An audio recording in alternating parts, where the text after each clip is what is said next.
your voice notes after the news on the other side of the news, right?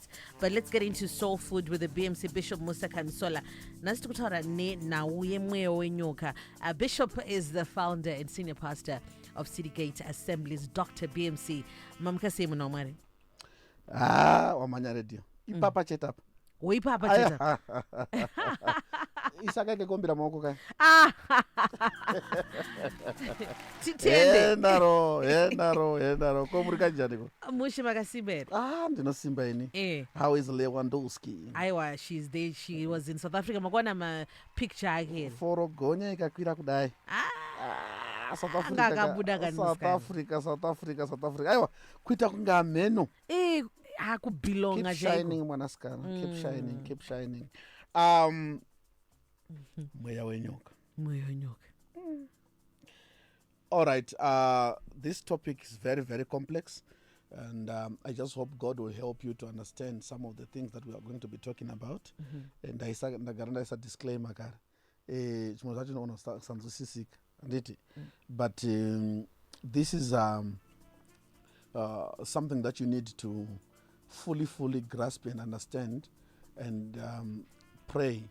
The moment you manage to defeat this spirit, kudenga toenda.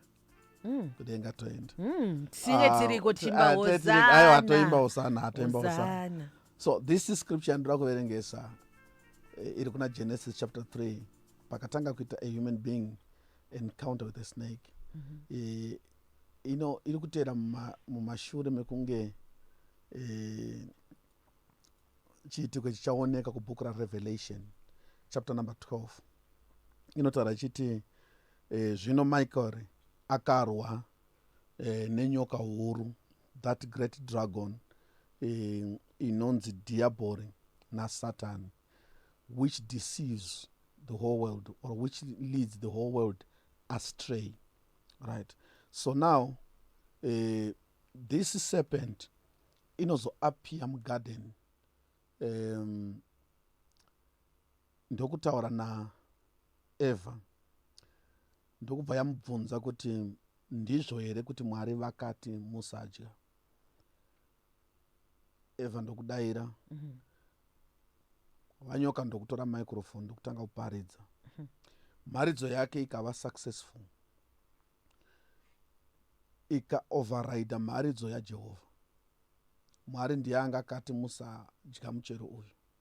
But nyoka yataura zvakanzwisisika kudarika zvakataurwa naMwari.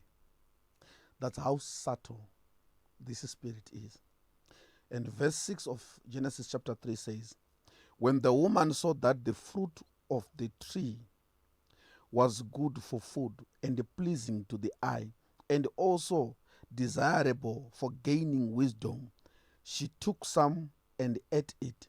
She also gave some to her husband who was with her, and he ate it.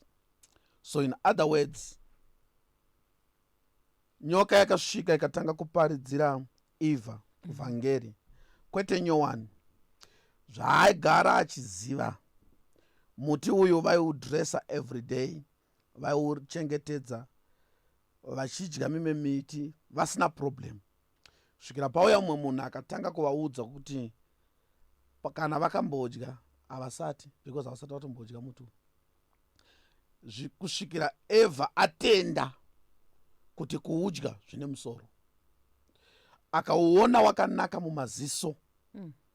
Akauona wakanaka mumaziso. Hazvina kunzi wanga wakanaka, muti waunobvira wanzi wakanaka, but wakanakiswa nenyoka ukanaka mumaziso, uye wakanaka kuti awane uchenjeri, uye kuti agofanana naMwari waanga agara akafanana naye kare. Akakonvinswa nenyoka kuti havana kufanana naMwari. Asi Mwari pavakasika Eva vakati ngatisikei munhu akafanana nesu. Munhu wawakafanana naye akaparidzirwa, akatanga kutenda kuti shuwa hamuna kufanana. Ndakamboona imwe movie mazuva apfuura aya yeumwe mukadzi akabirwa mwana. Panenge paairport here kana panenge paembassy. abirwa mwana nepamusana pekuti anga akamboita head injury kuhondo, vakamubira vanga vakaresearcha that, vakatanga kumuudza kuti uri kurwara, hauna mbobvira wapinda nemwana pano. Vakaenda pamavidheos emacameras vakaedita out mwana, akaratidzwa mavidheos ari ega, kusvikira akatanga kutenda kuti shuwa ndinofanira ndaya ndega pano ini. Akatanga kufunga kuti anofanira nga ari kupenga. Someone else ndiye akazomuudza kuti shuwa mwana wauya naye, iye pachake anga akutenda kuti haana kuuya naye. Lucifer ane capacity yekugona kukuudza kuti chaunacho hauna, ukasvika pakutenda kuti shuwa hauna. Right. Ukazoona munhu wakuwedzera magadziko ake, ukaona munhu akuwedzera mazamu, ukaona munhu akudidididi, anogona nge akaministirwa kuti zvaari ndezvemanga-manga. Kutanga kuona kuti handina kunaka enough inini. Okay, listen to me. Pamadhimoni akadonha naLucifer, Lucifer haasiri the strongest spirit. Kuna na Osmodas, kuna na Leviathan. Some of the angels that are bound right now under river Euphrates, dziri kuti dzikareleaswa dziripo 4, they will shut down this world. Ndo vakanzi vakareleaswa. Yes. Zvesvinomira mushe. But sati titori naye pano. Why is it that he managed to deceive even the strongest demons than him? The strongest angels. It is because the strength of Lucifer is leading others astray. Ane wisdom dzenyoka, ane wisdom dzekuconvinca pazvinhu zviri paground sezvisipo, uye zvinhu zvisiri paground sezviripo. So true. The devil may advise you and help you to your shame. Anogona kukukurudzira. Udza pane dzimwe nziyo dzaunoshaya imi munhu akaimba nziyo iyi akatodarika nekuhama dzake vakaapuruvha song iyi, vakadarika akaenda kustudio, producer akati yati producer, ikatoimbwa. Hapana here akagonawo kugara naye pasi. Munhu iye anogona nge akatogarwa naye pasi akasimuka. Nemhaka yei? Because asati agarwa naye pasi navanhu, Lucifer anga agara naye pasi akati uri chibaba, you can do this. Why? Aruda kuti uzviite so that when you receive backlash, you will think that you are the most useless person in the world. Kune vanhu vanoitiswa zvinhu zvavanosingagone, vairi overconfident, so that they may be criticized. And when they get criticized, that's what the enemy wants. He wants you to be criticized until you believe you can't do it. Yes. Unozviziva here kuti Moses was a deliverer. Inside of him, he knew that anofanira nga achisunungura vanhu. That's why paakaona an Egyptian achirova an Israelite, wakauraya the Egyptian, akasunungura an Israelite. Mweya wokuda kusunungura vakasungwa wanga wagara uri maari. Until the next day, when he saw the person who akadeliver yesterday akurovawo a fellow Israelite, ndobva amutsiura. That person akamuti, who made you our deliverer?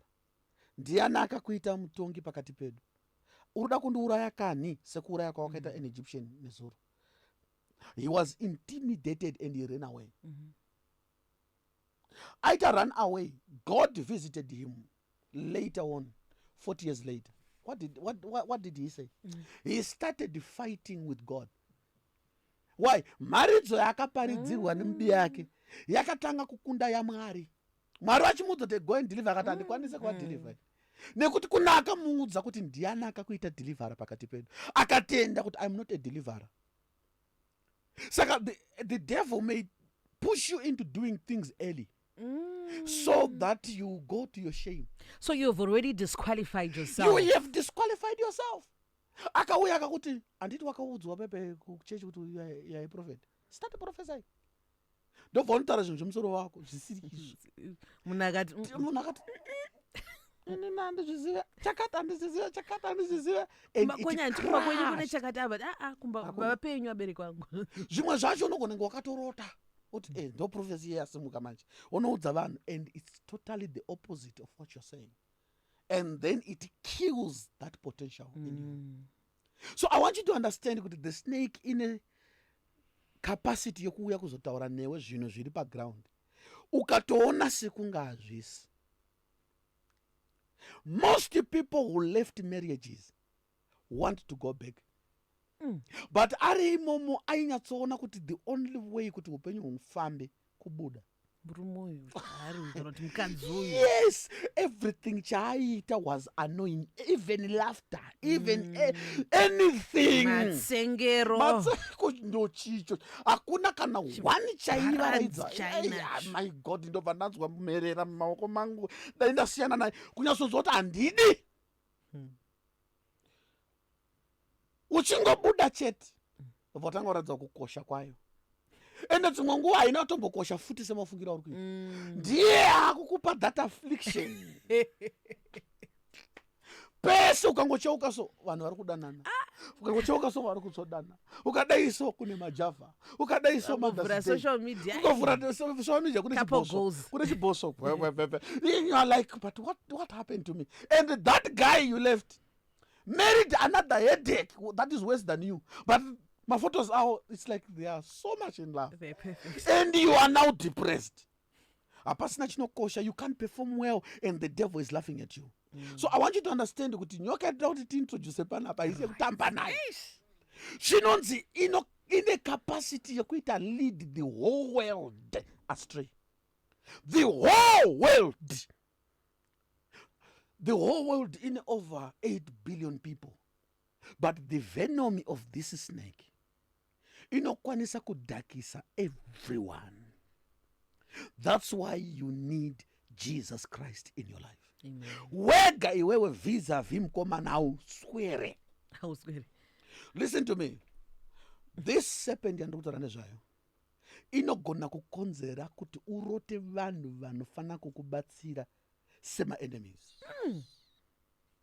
Unorota vanhu vari kuda kukubatsira vachikumhanyisa namapanga. Otomuka wakatonobloka kuti ufunge kuti but handisandamboona uchemweya mulife mangu ndaonera ipapa. Kana unotonzwa kuti you are a spiritual giant. Hopedza ndanota ndisi kuzindifadza. Wakamborota dzipi dzakakufadza before dzaunoziva iwewe. Saka he's a master of deception. He is a master of deception. Kuti ugone kudistinguisha kuti kunyepa ukuichokwa usatame. Pamotoroti pamopoya munhu tomboti marelationship yo mukomana kana kuti musikana wabva watomuona amen wabva watoti kana. Exactly. Aiwa ndatoona.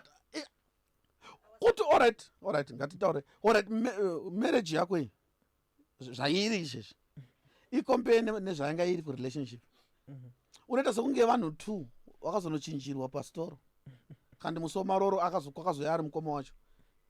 It's totally different. Why? Because the first thing was a deception.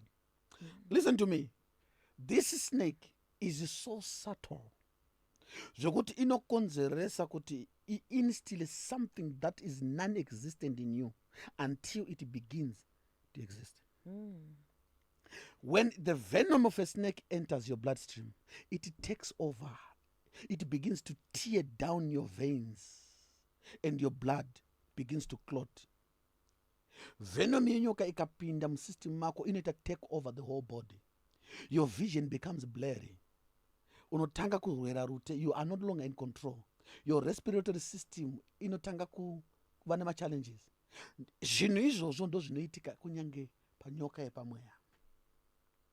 Ukarumwa nayo inokonzera kuti vanhu wavaiona sevanhu vari right unotanga kuona sekunge vasiri. Inoita kuti utange kufarira ma-enemies at the expense of friends. Vanhu vachishamisika kuti but uyu mukadzi vakavaka vese zvinhu izvi so mukadzi uyu aidai ko ari kumusiyirei. Iwe wega ndounongochiona kunge musatanist ndikaramba ndinaye ndinofa. Unofa chiko. Hakuna anogona kukubatsira. Tamuzive man. Uchitonzwa kuti vanhu vakatodaro unotobva watova emotional kana kutochema uri munhu womurume. Hamusi kundinzwisisa mukadzi anondiuraya. Anokuuraya sei? Alright. Ndine vamwe baba mukuru wangu vakabva pamba vachiti because uda kundisira poison. Uda kundiuraya. Ndobva vanogara kugirlfriend.